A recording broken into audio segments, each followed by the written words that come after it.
Hello मेरे प्यारे साथियों, कैसे हैं आप सब। आशा है आप सभी अच्छे होंगे। आप सभी का ए स्टडी क्लासेस के चैनल पर हार्दिक स्वागत है। हमने पहले प्रागैतिहासिक काल के बारे में पूरी जानकारी ग्रहण की, जिसमें कि हमने पूरा पाषाण काल, मध्य पाषाण काल तथा नव पाषाण काल के बारे में जाना। आज हम इन सभी के बारे में महत्वपूर्ण एमसीक्यू करने जा रहे हैं, तो चलिए शुरू करते हैं। हमारा पहला प्रश्न, पूरा पाषाण काल में आदि मानव के मनोरंजन का साधन क्या था? ए क्रिकेट, बी कबड्डी, सी शिकार, डी चेस। उत्तर है शिकार। हमारा दूसरा, भारत में किस शिलाश्रय से सर्वाधिक चित्र प्राप्त हुए हैं? ए अजंता, बी भीमबेटका से, सी अमरावती से, डी बाग से।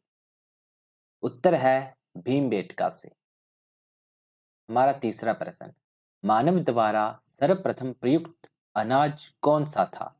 ए गेहूं, बी जौ, सी बाजरा, डी मक्का। उत्तर है जौ। प्रागैतिहासिक चित्रकला के लिए कौन सा स्थल प्रसिद्ध था? ए अजंता, बी भीमबेटका, सी अमरावती, डी बाग। उत्तर है भीमबेटका। प्रागैतिहासिक चित्र किस पर प्राप्त हुए हैं? ए कागज पर, बी कपड़े पर, सी गुफाओं पर, डी स्तंभों पर। उत्तर है गुफाओं पर।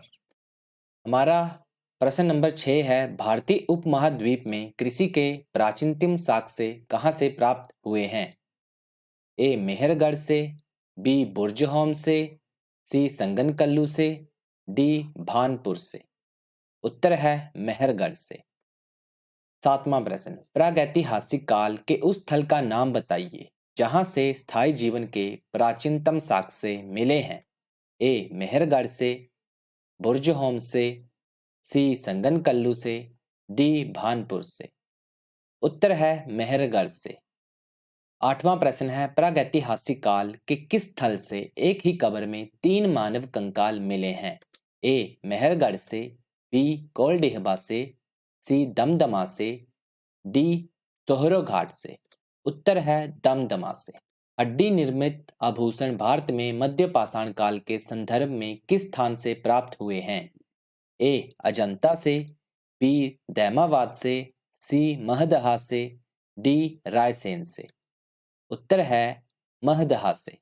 प्रश्न नंबर 10, प्रागैतिहासिक काल के किस स्थान से मानव के साथ कुत्ते को दफनाए जाने के साक्ष्य मिले हैं? ए मेहरगढ़ से, बी इनाम गांव से, सी दैमाबाद से, डी बुर्जहोम से। उत्तर है बुर्जहोम से। प्रश्न नंबर 11, कोपनहेग संग्रहालय की सामग्री से पाषाण, कांस्य और लौह युग का त्रियुगीय विभाजन किसने किया था? ए अलेक्जेंडर कनिंघम ने, बी जॉन मार्शल ने, सी जॉन प्रिंसेप ने, डी थॉमसन ने। उत्तर है थॉमसन ने। प्रागैतिहासिक काल का नब्दा टोली स्थल किस राज्य में अवस्थित है? ए गुजरात, बी महाराष्ट्र, सी Tamil Nadu, D Madhya Pradesh. Sorry guys, ये मध्य नहीं है, यहाँ पर मध्य प्रदेश होगा। उत्तर है मध्य प्रदेश में। प्रश्न नंबर 13, प्रागैतिहासिक काल का नब्दा टोली स्थल किस राज्य में अवस्थित है? ए गुजरात, बी महाराष्ट्र, सी तमिलनाडु, डी मध्य प्रदेश। उत्तर है मध्य प्रदेश में। प्रश्न नंबर 14, मध्य पाषाणिक प्रसंग में पशुपालन के प्रमाण किस स्थान से प्राप्त हुए हैं? ए मेहरगढ़ से, बी कोल्डिहबा, सी बेलारी, डी आदमगढ़। उत्तर है आदमगढ़ से पहाड़ियां। प्रश्न नंबर 15, भारत में मानव का सर्वप्रथम साक्ष्य या मानव जीवाश्म किस स्थान से प्राप्त हुआ है? नलमाला पहाड़ियां, बी नीलगिरी पहाड़ियां, सी शिवालिक, डी नर्मदा घाटी। उत्तर है नर्मदा घाटी से। प्रश्न नंबर 16, प्रागैतिहासिक काल में गर्त आवास के साक्ष्य किस स्थान से प्राप्त हुए हैं? ए मेहरगढ़, बी इनाम गांव, सी दैमाबाद, डी बुर्जहोम। उत्तर है बुर्जहोम से। गर्तावास के साक्ष्य नव पाषाण काल से प्राप्त हुए हैं। प्रश्न नंबर 17, प्रागैतिहासिक काल के किस मध्य पाषाण कालीन स्थल से हड्डी के उपकरण प्राप्त हुए हैं? ए मेहरगढ़, बी बुर्जहोम, सी दैमाबाद, डी सराय नाहर राय। उत्तर है सराय नाहर राय से। सराय नाहर राय मध्य पाषाण कालीन स्थल है, जबकि नव पाषाण काल से चिरांद नामक स्थान से सर्वाधिक हड्डियों के उपकरण प्राप्त हुए हैं। प्रश्न नंबर 18, राग का टीला किस नव पाषाणिक स्थल से संबंधित है? ए मेहरगढ़, बी बुर्जहोम, सी संगनकल्लू, डी भानपुर। उत्तर है संगनकल्लू से। प्रश्न नंबर 19, प्रागैतिहासिक काल में बृहद पाषाण स्मारकों की पहचान किस रूप में की गई है? ए उत्तर, मृतकों को दफनाने के स्थान के रूप में। प्रश्न नंबर 20, प्रागैतिहासिक काल के बेलन घाटी स्थल से प्राप्त औजार किस काल से संबंधित हैं? ए मध्य पुरा पाषाण काल, बी निम्न पुरा पाषाण काल, सी उच्च पुरा पाषाण काल, डी ताम्र पाषाण काल। उत्तर है निम्न पुरा पाषाण काल से। प्रश्न नंबर 21, पेवुल उपकरण किस काल से संबंधित हैं? ए मध्य पुरा पाषाण काल, बी निम्न पुरा पाषाण काल, सी उच्च पुरा पाषाण काल, डी ताम्र पाषाण काल। उत्तर है निम्न पुरा पाषाण काल से। प्रश्न नंबर 22, किस भारतीय पुरातत्ववेत्ता ने पहली बार भीमबेटका गुफा को देखा और उसके शैल चित्रों के प्रागैतिहासिक महत्व को खोजा?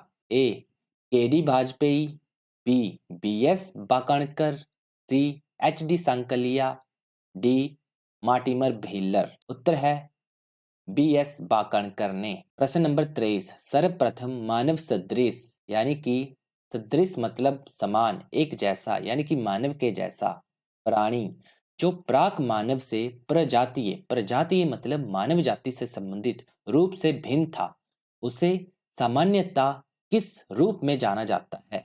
उत्तर है पिथेंकेंथ्रोपस के रूप में। प्रश्न नंबर 24, प्रागैतिहासिक अन्य उत्पादक स्थल मेहरगढ़ किस स्थान में अवस्थित है? ए पश्चिमी बलूचिस्तान में, बी पाकिस्तान में, सी अफगानिस्तान में, डी इनमें से कोई भी नहीं। उत्तर है पश्चिमी बलूचिस्तान में हमारा मेहरगढ़ स्थान अवस्थित है।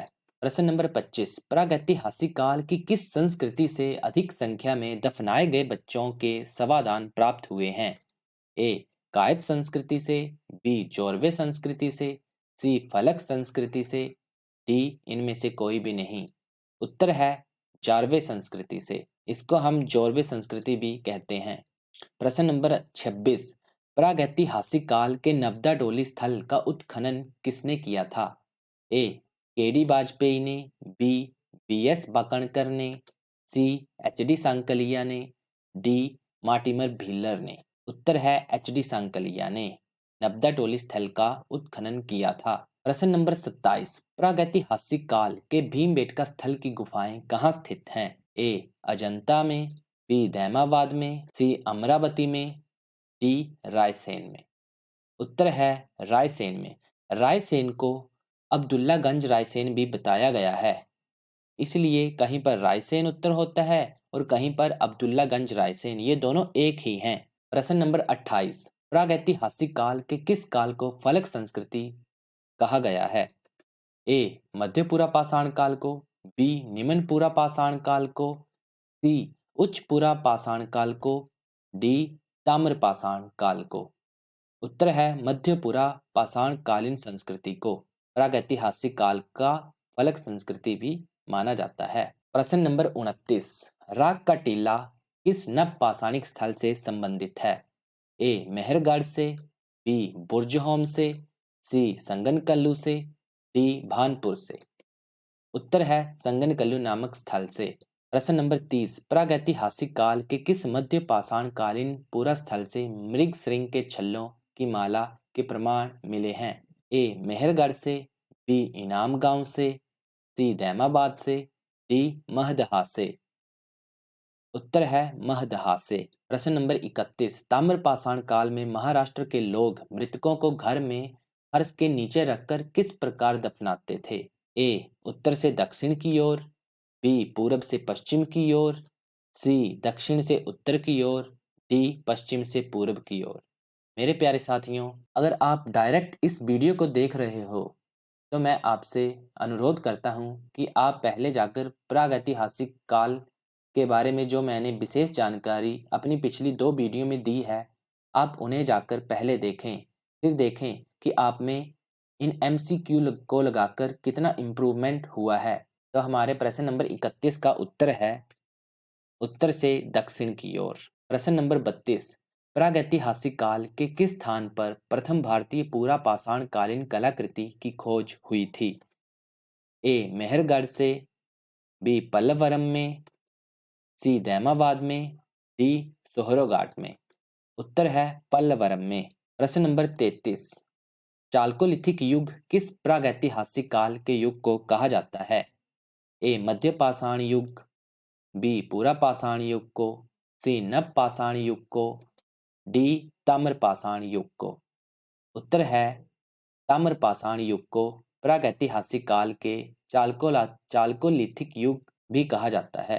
प्रश्न नंबर 34, गैरिक मृद्धभांड पात्र ओसीपी का नामकरण कहाँ हुआ था? ए अतरंजी खेड़ा नामक स्थान में, बी हस्तिनापुर में, सी दोनों में, डी कोई भी नहीं। उत्तर है हस्तिनापुर में गैरिक मृद्धभांड पात्र का नामकरण हुआ था। प्रश्न नंबर 35, प्रागैतिहासिक काल के उस स्थल का नाम बताइए जो वर्तमान में बलूचिस्तान में स्थित है। ए मेहरगढ़, बी कोल्डिहिबा, सी दमदमा, डी सोहरोघाट। उत्तर है मेहरगढ़। प्रश्न नंबर 36, इंडियन एपिग्राफी के लेखक कौन हैं? A K D Vajpayee, B B S Bakankar, C H D Sankalia, D D C Sarkar. उत्तर है डी सी सरकार। एपिग्राफी एक पत्थरों पे लिखने की लिखाई होती है। प्रश्न नंबर 37, पशुपालन का प्राचीनतम साक्ष्य किस स्थान से प्राप्त हुआ है? ए मेहरगढ़, बी बुर्जहोम, सी दैमाबाद, डी आदमगढ़ बागोर। उत्तर है आदमगढ़ बागोर जो कि राजस्थान में स्थित है। प्रश्न नंबर 38, प्रागैतिहासिक काल का कौन सा स्थल ताम्रपति नाम से प्रसिद्ध है? ए कायस्थ संस्कृति, बी जोरबे संस्कृति, सी फलक संस्कृति, डी आहार या आहार संस्कृति। उत्तर है आहार या आहार संस्कृति ताम्रपति नाम से भी प्रसिद्ध है। प्रश्न नंबर 39, दक्षिण भारत की बृहद पाषाण समाधियां किस काल से संबंधित हैं? ए ताम्र पाषाण काल, बी महापाषाण काल, सी लौह काल, डी इनमें से कोई भी नहीं। उत्तर है लौह काल से। प्रश्न नंबर 40, पूरा पाषाण काल में मानव का मुख्य व्यवसाय क्या था? ए कृषि करना, बी पशुपालन करना, सी शिकार करना, डी इनमें से कोई नहीं। उत्तर है शिकार करना। शिकार को अखेट करना भी कहा जाता है। प्रश्न नंबर 41, आमरी संस्कृति का उद्भव किस स्थान पर हुआ था? ए विंध्य क्षेत्र, बी सिंध प्रांत, सी दोनों, डी इनमें से कोई भी नहीं। उत्तर है सिंध प्रांत में। प्रश्न नंबर 42, भारतीय पुरातत्व सर्वेक्षण विभाग की स्थापना किसके कार्यकाल में हुई थी? A Warren Hastings, B Lord Ripon, C Lord Curzon, D Lord Dalhousie. उत्तर है लॉर्ड कर्जन के कार्यकाल में। प्रारंभिक पूर्ण मानव को किस नाम से जाना जाता था? ए उत्तर क्रोमैग्नन के नाम से प्रारंभिक पूर्ण मानव को जाना जाता था। प्रश्न नंबर 44, भीमबेटका किसके लिए प्रसिद्ध है? ए कृषि के लिए, बी तांबे के लिए, सी गुफाओं के शैल चित्र के लिए, डी इनमें से कोई नहीं। उत्तर है सी गुफाओं के शैल चित्र के लिए। प्रश्न नंबर 45, एक ही कब्र से 3 मानव कंकाल किस प्रागैतिहासिक काल स्थल से निकले हैं? ए मेहरगढ़, बी कोल्डिहिबा, सी दमदमा, डी सोहरोघाट। उत्तर है दमदमा से। प्रश्न नंबर 46, खाद्यान्नों की कृषि सर्वप्रथम किस काल में प्रारंभ हुई थी? ए मध्य पाषाण काल में, बी पूरा पाषाण काल में, सी नव पाषाण काल में, डी ताम्र पाषाण काल में। उत्तर है नव पाषाण काल में। प्रश्न नंबर 47, मानव सभ्यता के आरंभिक काल यानी कि प्रागैतिहासिक काल को 3 भागों में बांटा गया है। निम्नलिखित में से कौन सा उन 3 में से नहीं है? ए मध्य पाषाण काल, बी पुरा पाषाण काल, सी नव पाषाण काल, डी महापाषाण काल। उत्तर है महापाषाण काल। प्रश्न नंबर 48, प्रागैतिहासिक काल के किस एक पुरा स्थल से पाषाण संस्कृति से लेकर हड़प्पा सभ्यता तक के सांस्कृतिक अवशेष प्राप्त हुए हैं? ए मेहरगढ़ से, बी बुर्जहोम से, सी संगनकल्लू से, डी भानपुर से। उत्तर है मेहरगढ़ से। प्रश्न नंबर 49, भारतीय उपमहाद्वीप में कृषि के प्राचीनतम साक्ष्य किस स्थल से प्राप्त हुए हैं? ए मेहरगढ़, बी लहुरा देव, सी दमदमा, डी सोहराघाट। उत्तर है लहुरा देव से। भारतीय उपमहाद्वीप के कृषि के प्राचीनतम साक्ष्य प्राप्त हुए हैं। कोलडिहबा तथा लहुरा देव दोनों से साक्ष्य प्राप्त हुए हैं प्राचीनतम कृषि के। इनके बाद मेहरगढ़ से प्राप्त हुए थे। प्रश्न नंबर 50 तथा ये आज का हमारा आखिरी क्वेश्चन है। मैं आपको इस सीरीज में लगभग 100 से ज़्यादा प्रश्न करवाने वाला हूँ। 50 हम आज करेंगे तथा बाकी के अगली वीडियो में। इसलिए ये आज हमारा आखिरी सवाल है। तो चलिए इसे भी जानते हैं। विंध्य क्षेत्र के किस शिलाश्रय से सर्वाधिक मानव कंकाल प्राप्त हुए हैं? ए बागोर, बी आदमगढ़, सी लेखैया, डी इनमें से कोई नहीं। उत्तर है लेखैया स्थान से। Thanks for watching. मेरे चैनल को लाइक, सब्सक्राइब और बेल आइकन को जरूर प्रेस करें। ओके, धन्यवाद मेरे प्यारे साथियों। मिलते हैं अगली वीडियो।